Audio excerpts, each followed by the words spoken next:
A flight attendant tells an elderly woman she can't use the restroom, but then the pilot steps in. It was supposed to be a simple flight, just under 3 hours from Dallas to San Diego. Passengers were boarding steadily, finding their seats, tucking bags overhead, adjusting seat belts. Among them was 81-year-old Margaret Holloway, wearing a floral cardigan and carrying a small purse that looked nearly as old as she was. She walked slowly, but her steps were confident, familiar with the rhythm of travel after years of visiting family around the country. Margaret smiled politely as she shuffled toward her seat, 22A. It was a window seat, her favorite, but the rows seemed more cramped than she remembered, and she clutched the aisle armrests for balance as she moved. A younger man offered to help her with her bag, and she thanked him with genuine warmth. Most of the passengers didn't even notice her, but one person did. The flight attendant in row 14, watching with narrowed eyes as Margaret made her way down the aisle. After takeoff, everything seemed normal. Flight attendants passed out drinks and snacks. Margaret declined both and instead quietly stood up and made her way toward the restroom at the front of the plane. She was halfway there when the same flight attendant stepped into her path, blocking her with a forced smile. "Ma'am, I'm sorry, but the forward restroom is reserved for first-class passengers only. You'll need to return to your seat and use the one at the back." Margaret blinked in confusion. She wasn't trying to break rules. She simply hadn't realized there were restrictions. I didn't know," she said softly. "I have trouble walking, and the front one is closer. That's all." The attendant didn't budge. Her smile turned sharp.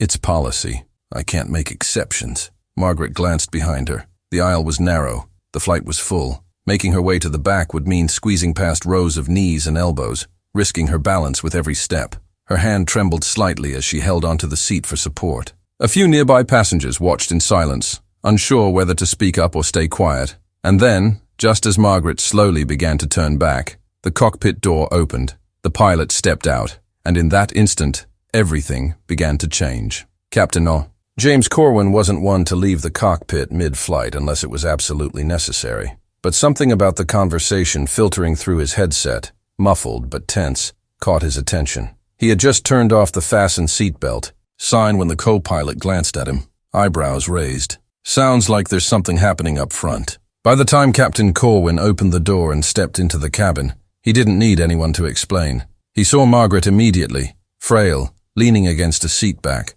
her body trembling slightly from the effort of standing. In front of her, the flight attendant stood stiffly, arms crossed, clearly unmoved by the elderly woman's discomfort. "Everything all right here?" the captain asked calmly, but with the unmistakable weight of authority behind his words. The passengers nearby instantly perked up, watching closely. The flight attendant straightened her posture. "Just enforcing policy, sir. The forward restroom is for first class only." The captain's eyes shifted to Margaret. "Ma'am, do you need assistance?" Margaret looked unsure whether to speak. "I didn't know I couldn't. I'm sorry, The back is a long way." Captain Corwin gave a single understanding nod. "Then you'll use this one. It's fine." The attendant looked caught off guard. "But sir, policy..." He turned to her, voice still calm but firmer now. "Company policy does not override compassion. We are here to serve people, not rules. Please give her space." The attendant hesitated, then stepped aside. Captain Corwin offered Margaret his arm,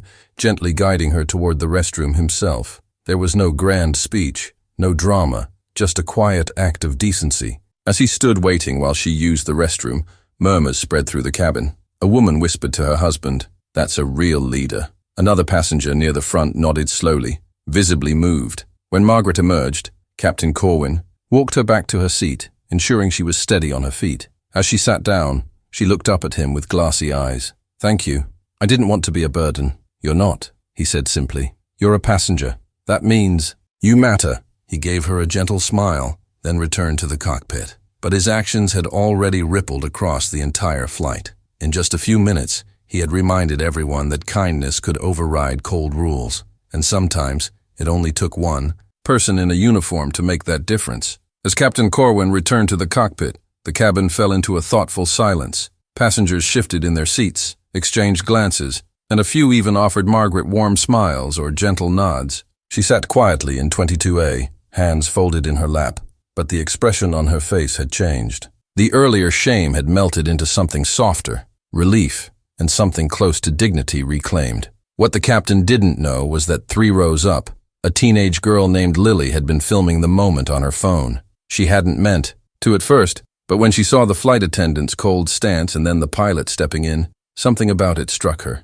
It felt important. It felt rare. She kept the video short, capturing only the moments where the pilot gently guided Margaret forward and made his quiet statement about compassion over policy. By the time the plane landed, Lily's video had already been posted to her social account. She hadn't expected much. Maybe a few of her friends would see it, but within 2 hours the video had passed 10,000 views, then 50, then 100,000. Comments poured in. That is how leadership looks. She didn't ask for special treatment, just decency. This gave me chills. Respect to the pilot. The story was spreading, and so was the message. One person doing the right thing, without making it a performance, was now inspiring thousands. Back on the ground, Margaret disembarked slowly, taking her time.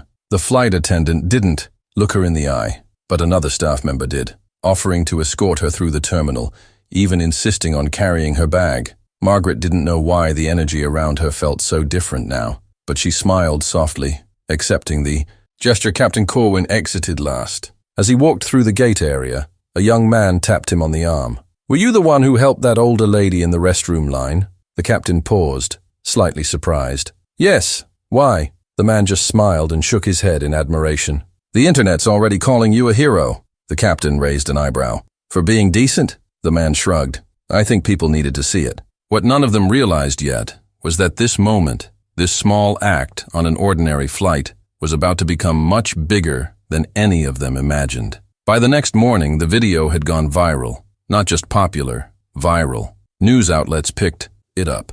"Pilot defends elderly passenger denied basic dignity," read one headline. Another called it a masterclass in compassion. And suddenly, everyone wanted to know, who was the pilot? Who was the elderly woman? Why had this quiet moment hit the world so hard? The airline's social media team scrambled to respond as their mentions exploded with both praise and outrage. Praise for the captain, outrage toward the flight attendant.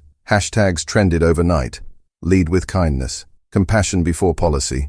Some even called for policy reform, questioning how common it was for elderly or disabled passengers to be denied access to simple necessities like a restroom. Samantha, a journalist with a major national network, reached out to the airline asking for a statement. By afternoon, they posted one. It was brief and carefully worded. "We are reviewing the incident and are in contact with both the passenger and the crew involved. We are proud of Captain Corwin's commitment to professionalism and kindness." But the public wasn't satisfied. They wanted action. And more than anything, they wanted to hear from the captain himself. Meanwhile, Captain James Corwin sat in his modest home outside Phoenix, completely unaware of the storm brewing online. It wasn't until a colleague called him with a laughing, "You broke the internet, man," that he realized what had happened. He watched the video, shaking his head in disbelief. It was strange seeing himself on screen, not for anything extraordinary, but for doing something he thought anyone should do. Still, the attention didn't feel comfortable. Back in San Diego, Margaret's granddaughter was the first to tell her, "Grandma, you're famous." She showed her the video, the comments, the headlines. Margaret's eyes welled up as she read messages from strangers across the world. People thanking her for being brave enough to stand, even if she hadn't said a word. What neither of them knew was that the airline's CEO had just watched the clip too, and he was about to make a decision that would catch everyone off guard. The airline's CEO, Daniel Whitmore, had seen hundreds of incidents cross his desk in his decades in the aviation industry. But something about this one hit differently. He didn't see scandal. He didn't see drama. He saw a missed opportunity and a moment of quiet integrity that the world clearly needed. By noon, he made a call to Captain Corwin personally. James was surprised to hear from the CEO, and even more surprised by what he said. "I saw what you did, and while most people would have walked by, you didn't. We need more of that in this industry." Then came the real surprise. "We'd like to bring you and Ms. Holloway to headquarters. There's something we want to do, publicly." James hesitated. He wasn't one for spotlights or stages, but the chance to recognize Margaret properly, he could get behind that. He called her to ask if she'd be comfortable attending a small event. When Margaret heard the idea, her voice cracked with emotion. "You really think it's worth all?" "That, I do," James said quietly, "and so do millions of others." A week later, Margaret arrived at the airline's headquarters with her granddaughter by her side. She was dressed in a pale blue suit and wore a pearl brooch passed down from her mother. Captain Corwin was already waiting, wearing his uniform, with pride. Cameras clicked, reporters gathered, but this wasn't a media circus. It felt more like a reunion between two people who had crossed paths for a reason. The CEO took the stage and shared the story, not the one about viral views, but the one about dignity. He spoke about how airlines are built to move people, but often forget the person behind the seat number. Then he turned to Margaret. "You reminded us what matters," he said, "not just by being brave, but by simply existing in a moment. When someone else chose to see you," he turned to James, "and you reminded us how powerful it is when leadership is quiet, human, and immediate." Then, in front of everyone, he handed them both plaques, small symbols of thanks. But the most powerful part came next. The CEO announced a new internal training initiative named after Margaret Holloway, focusing on empathy, accessibility, and aging passengers. Every flight crew from this day forward will know her name and why she mattered. The room gave a standing ovation. Margaret stood beside James, her hand trembling in his. This wasn't about a restroom. It never was. It was about being seen, and yet the most touching moment was still waiting in the wings. After the applause faded and cameras powered down, the event transitioned into quiet conversations and handshakes. Most people thought the story had found its ending. Margaret honored, Captain Corwin recognized, the airline making promises to do better. But something else happened that no one could have scripted. As Margaret sat sipping tea in the lounge area, a woman in a crisp uniform approached her with red-rimmed eyes. She introduced herself softly. It was the flight attendant from that day. She looked different now, nervous, a little broken, and as she stood before Margaret, she spoke just above a whisper. "I've thought about what I did every day since. I was following rules, but I wasn't seeing you. I forgot the human part." Margaret didn't say anything at first. She just reached forward, gently took the woman's hand, and gave a small nod. "Sometimes the best apology is a lesson learned," she said kindly. "You have a chance to do better now. That's all anyone can ask." The attendant's eyes filled with tears, and in that quiet moment, forgiveness replaced blame. Later that week, the airline sent a formal notice to all flight crews, a new protocol allowing exceptions for elderly or mobility-challenged passengers, overriding class-based restrictions when health or safety is at stake. They called it the Holloway Clause. As for Captain Corwin, he returned to his usual schedule, choosing not to bask in the attention. But whenever he flew, something subtle changed. Passengers greeted him with a little more warmth. Crew members followed his example more closely. And sometimes, when he walked through terminals, strangers would pause and say thank you, without even needing to say why. And Margaret? She returned home to San Diego with her granddaughter and a story she never expected to live. Not about fame, not about viral moments, but about being seen. She framed the plaque from the airline and placed it beside a photo of her late husband. "He always told me," she said one evening, "that kindness comes back around." I guess it did, because in a world that so often forgets the quiet, the elderly, the slow-moving, this one moment reminded everyone that compassion doesn't require a policy. It just requires someone to stand up.